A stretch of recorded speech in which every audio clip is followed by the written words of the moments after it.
विनती मेरी विनती है, विनती यही है प्रभु मेरी तेरे दरबार में। विनती यही है प्रभु मेरी तेरे दरबार में।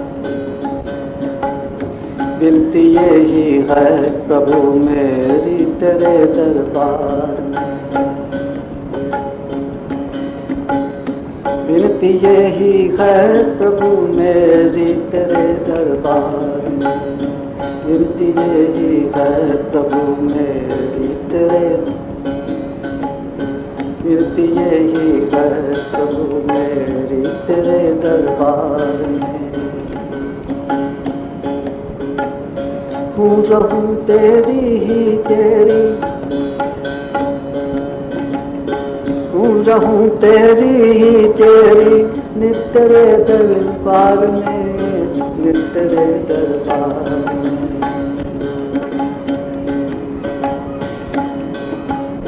विनती यही, विनती यही है प्रभु मेरी तेरे दरबार में। विनती यही है प्रभु मेरी तेरे दरबार में। विनती यही है प्रभु,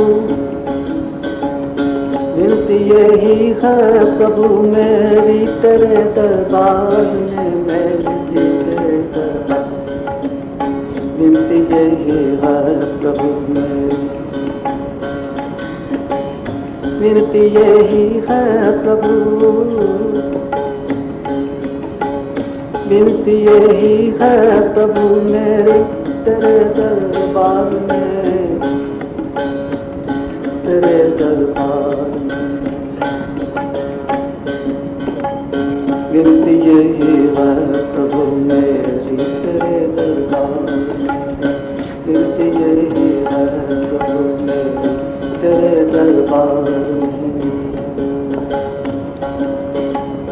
हो रहूं तेरी ही तेरी, हो रहूं तेरी ही तेरी, हो रहूं तेरी ही तेरी, नित्य दरबार में, नित्य दरबार में। विनती यही है प्रभु, विनती यही है प्रभु, विनती यही है प्रभु मेरे तेरे दरबार में।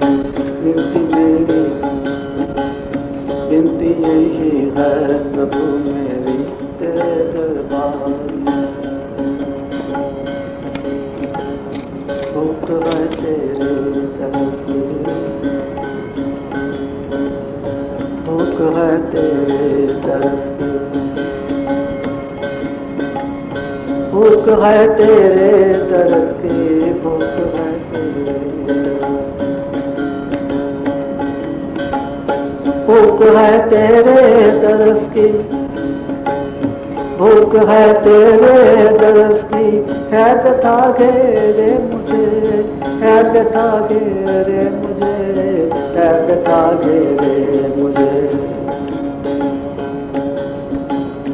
छूट जाऊं मैं व्यथा से, छूट जाऊं मैं व्यथा से, छूट जाऊं मैं व्यथा से, छूट जाऊं मैं व्यथा से, छूट जाऊं मैं व्यथा से, छूट जाऊं मैं व्यथा से। आ तेरे दरबार में, आ तेरे दरबार में। विनती यही है प्रभु, विनती यही है प्रभु मेरी तेरे दरबार में। विनती यही है प्रभु मेरी तेरे दरबार में। कौन है दरबान तेरा, कौन है दरबान तेरा, कौन है दरबान तेरा, कौन है दरबान तेरा, कौन सा रास्ता तेरा। कौन है दरबान तेरा, कौन सा रास्ता तेरा। कौन सा दरबान तेरा, कौन सा रास्ता तेरा। कौन सा दरबान तेरा, कौन सा रास्ता तेरा। कौन सा रास्ता तेरा, कौन सा रास्ता तेरा। किस तरह पहुँचूंगी मैं, किस तरह पहुँचूंगी मैं। किस तरह, किस तरह, किस तरह पहुँचूंगी मैं। किस तरह पहुँचूंगी मैं मूरत तेरे दरबार में, मूरत तेरे दरबार में। किस तरह पहुँचूंगी मैं मूरत तेरे दरबार में। विनती यही है प्रभु मेरी तेरे दरबार में, मेरे तेरे दरबार में।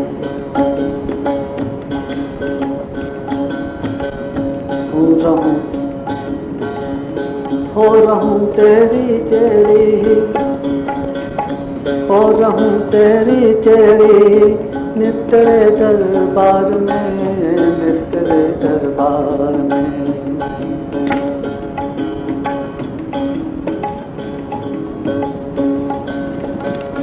विनती है,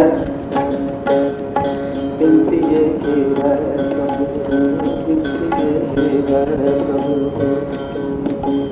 विनती यही है प्रभु, विनती यही है प्रभु मेरी तेरे दरबार में, मेरी तेरे दरबार में। पवन ऊंचा कठिन मार्ग, पवन ऊंचा कठिन मार्ग। पवन ऊंचा कठिन मार्ग, पवन ऊंचा कठिन मार्ग। पवन ऊंचा कठिन मार्ग, पवन ऊंचा कठिन मार्ग है लुटेरे घूमते।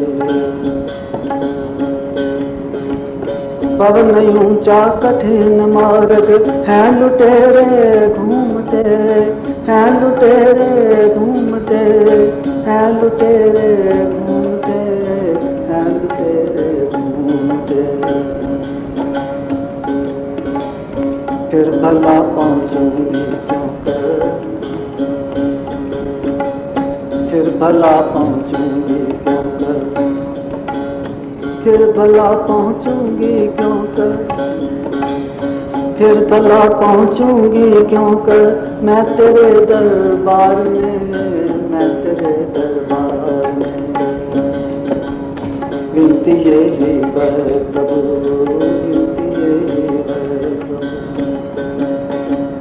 विनती यही है प्रभु, विनती यही है प्रभु मेरी तेरे दरबार में, मेरी तेरे दरबार में। पर कृपा का है भरोसा, है भरोसा, पर कृपा का है भरोसा, पर कृपा का, पर कृपा का है भरोसा, पर कृपा का है भरोसा। तू दयालु रूप है, तू दयालु रूप है। पर कृपा का है भरोसा, तू दयालु रूप है।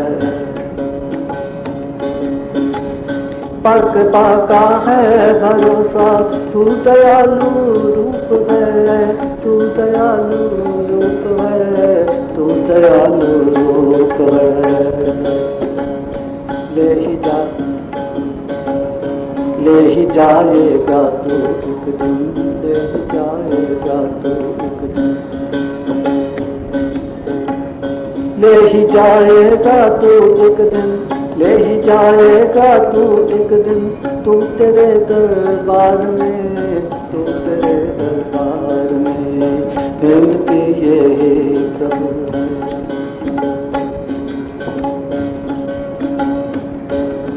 विनती यही,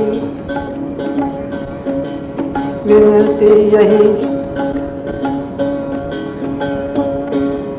विनती यही है प्रभु मेरे तेरे दरबार। विनती यही है प्रभु मेरे तेरे दरबार में। विनती यही है प्रभु मेरे तेरे दरबार में। हो रहूं चेरी ही तेरी, हो रहूं चेरी ही तेरी, नित तेरे दरबार में, नित तेरे दरबार में। विनती यही है प्रभु, विनती यही है,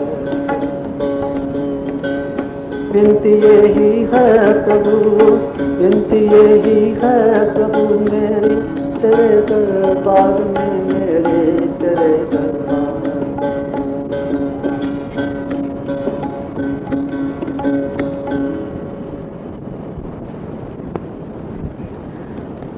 आंखों में पानी आ जाता है, शब्द दिखने बंद हो जाते हैं। प्रभु से वंदना करता है भक्त। हे प्रभु, तेरे घर, तेरे महल, तेरे द्वार, तेरे भवन तक मैं कैसे पहुंचूंगा? मेरी तो बस यही एक प्रार्थना है हे प्रभु तेरे चरणों में, कि मुझे अपने चरणों का सेवक बना लो। यहां जो शब्द आया है चेरी, एक तो होता है नौकर, एक होता है चाकर। नौकर तो होता है वो जो कि सीधा स्वामी का नौकर है, और स्वामी के नौकरों की, स्वामी के सेवकों की जो सेवा करने वाला होता है, जो नौकरों का नौकर होता है, जो सेवकों का सेवक होता है, उसको चाकर या चेरी कहा जाता है। इसका भाव यह है कि जो चाकर होता है वो अपने स्वामी का ही चाकर होता है, अपने स्वामी का ही सेवक होता है, क्योंकि वो स्वामी के सेवकों की सेवा करके उन्हें भगवान की सेवा करने के लिए सुविधाएं प्रदान करता है। उसी की सेवा से भगवान के सेवक भगवान की सेवा कर पाते। तो यहां पर भक्त जानता है कि मुझे अभी भगवान की सेवा का अवसर प्राप्त नहीं हो सकता, इसलिए वो कहता है कि हे प्रभु, यदि आप मुझे अपना सेवक नहीं रख सकते तो मुझे अपने सेवकों का सेवक ही रखें, ताकि मैं आपके सेवकों की सेवा करूं और फिर आपके सेवक आपकी सेवा करें। इस तरह से इनडायरेक्टली मैं आपकी सेवा ही करूंगा, सीधे नहीं, प्रत्यक्ष रूप में नहीं, अप्रत्यक्ष रूप में जो चाकर होता है वो स्वामी का ही सेवक होता है। वैसे तो मुझे जो आंतरिक भूख है वो तो केवल यही है कि मुझे तेरे दर्शन प्राप्त हो, तेरा साक्षात्कार, तेरी अभिन्नता का अनुभव प्राप्त करूं। किंतु क्या करूं? इस समय तो मैं जगत की व्यथाओं में उलझा हुआ, फंसा हुआ, निकल नहीं पाता। मन के अंदर इच्छा यह है कि मैं तेरे दर्शन करूं, और मेरी स्थिति यह है कि मैं जगत की व्यथाओं के अंदर उलझा हूं। कहां ये किनारा और कहां वो किनारा, इस किनारे पर रह करके उस किनारे की इच्छा करना बड़ी कठिन बात है।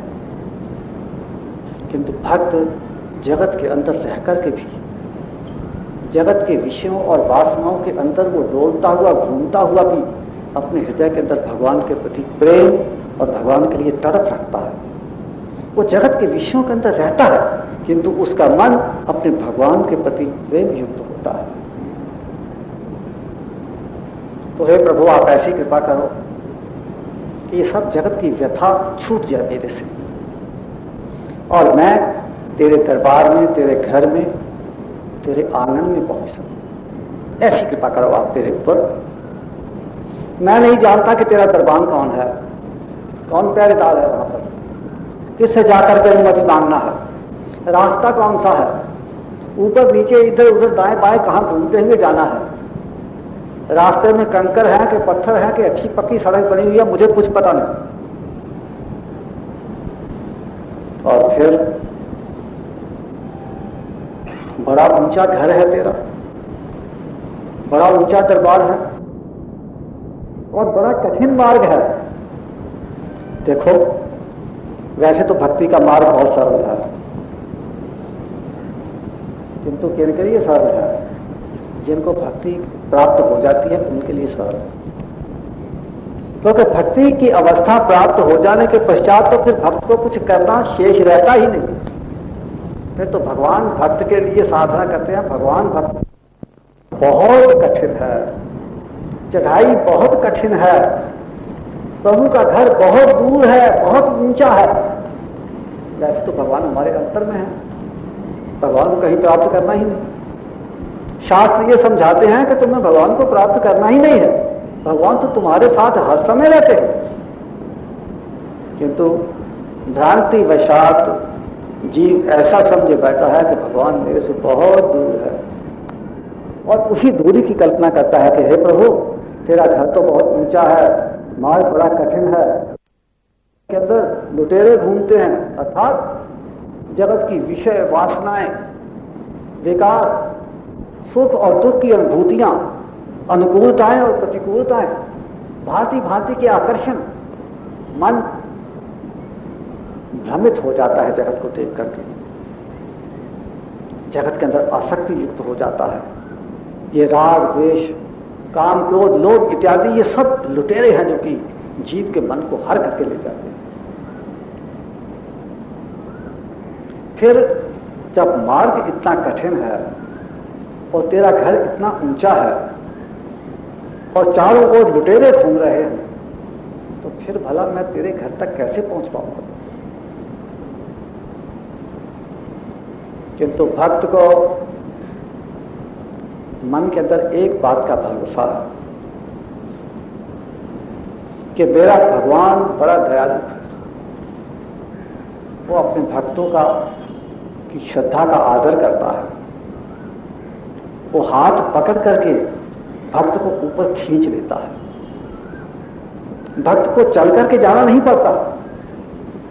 जब तक तो ये भक्त समझे बैठा है कि मुझे चल करके जाना है, तब तक उसकी यात्रा आरंभ नहीं होती। और जब उसके हृदय के अंदर ऐसा विश्वास और ऐसा भरोसा उत्पन्न हो जाता है कि प्रभु कृपा करेंगे और मेरा हाथ पकड़ करके मुझे ऊपर खींच लेंगे, तब समझो कि उसकी भक्ति का आरंभ हुआ। जब तक भक्त के अंदर अभिमान बना रहता है, तब तक उसके अंदर में समर्पण का भाव उदय नहीं हो सकता। अभिमान और समर्पण ये दोनों विपरीत दिशाएं हैं। जिसके अंदर अभिमान है उसके अंदर समर्पण नहीं है, और जिसके अंदर समर्पण का भाव है उसके अंदर अभिमान नहीं है। समर्पण का भाव अपने हृदय के अंदर उदय करने के लिए अंतर के अभिमान को समाप्त करना आवश्यक है। लेकिन अभिमान भी ऐसे आसानी से पीछा छोड़ने वाला नहीं। जब आप साधना और भक्ति का आरंभ करते हो तो वहां भी अभिमान खड़ा हो जाता है। मैं बड़ा भक्त हूं, मैं बड़ा ज्ञानी हूं, मैं बड़ा योगी हूं, मैं जगत के संसारी जीवों से बहुत ऊंचा हूं, मैं सब जानता हूं, मैं सब समझता हूं। इस प्रकार मैं इतना जप करता हूं, इतना पूजा पाठ करता हूं, इतना योगासन करता हूं, इतना प्राणायाम करता हूं, ऐसा करता हूं, मैं वैसा करता हूं। अभिमान वहां भी पीछा नहीं छोड़ता, अभिमान साथ लगा रहता है। परिणाम यह होता है कि जिस प्रकार जगत के संस्कार संचय होते हैं, इसी प्रकार साधना के भी संस्कार संचय होते हैं। भक्त की आंतरिक यात्रा आरंभ नहीं जब साधना करते करते, अभिमान युक्त साधना करते करते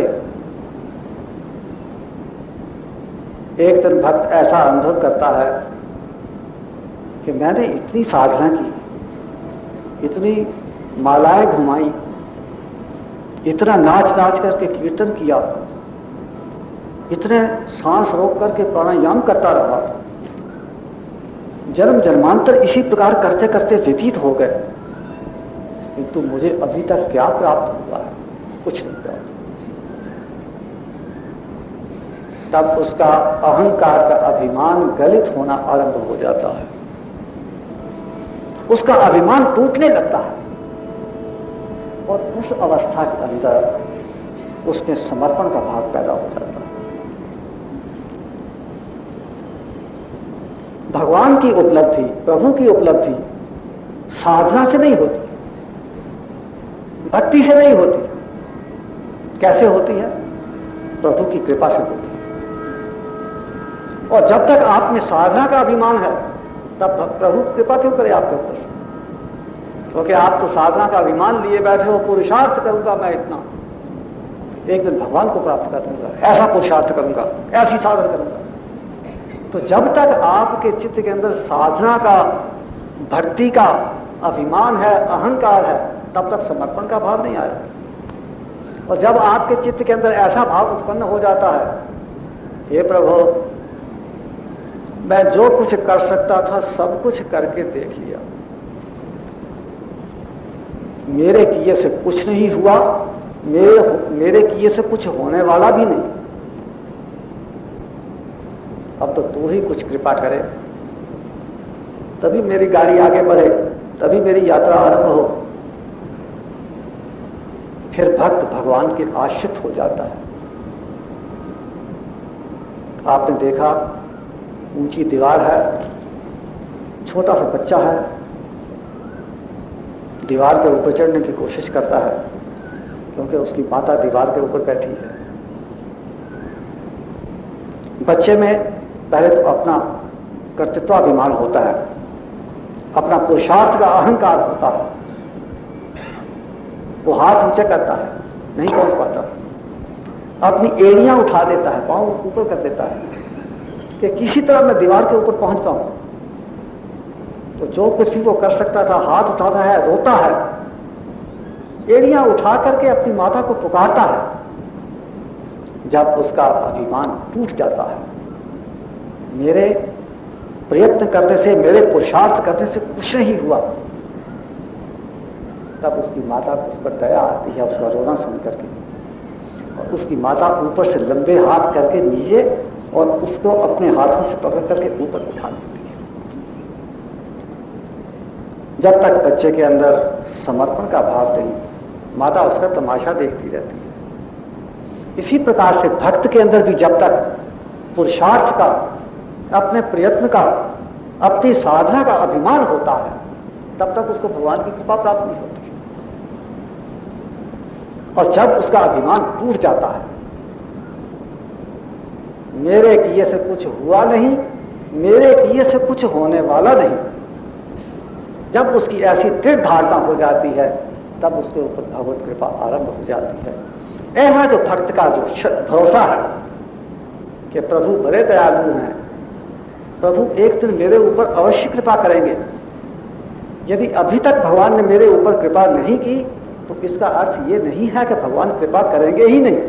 इसका अर्थ यह है कि अभी मैं भगवान की कृपा का पात्र नहीं हुआ, अभी मैं कृपा के योग्य नहीं हुआ। एक ना एक दिन तुम्हारी कृपा से मैं तेरे घर पहुंच ही जाऊंगा, तू मुझे अपने घर ले ही जाएगा, मैं पहुंच जाऊंगा ऐसा नहीं, भगवान खींच करके मुझे अपने घर ले जाएगा, ले ही जाएगा तो एक दिन मैं पहुंच पाऊंगा ऐसा नहीं। क्योंकि मैं पहुंचूंगा तो मैं चल करके पहुंचूंगा, अभिमान फिर भी खड़ा रहा, अभिमान नहीं गया। तो जब तक अभिमान पूरी तरह से टूट नहीं जाता, तब तक भक्त भगवान के आश्रित नहीं होता, और जब तक आश्रित नहीं होता तब तक भगवान की कृपा की वर्षा उस पर नहीं होती। और जब भगवान कृपा करते हैं फिर तो भक्ति का मार्ग अत्यंत सुलभ हो जाता है, आसान, कुछ करना ही नहीं।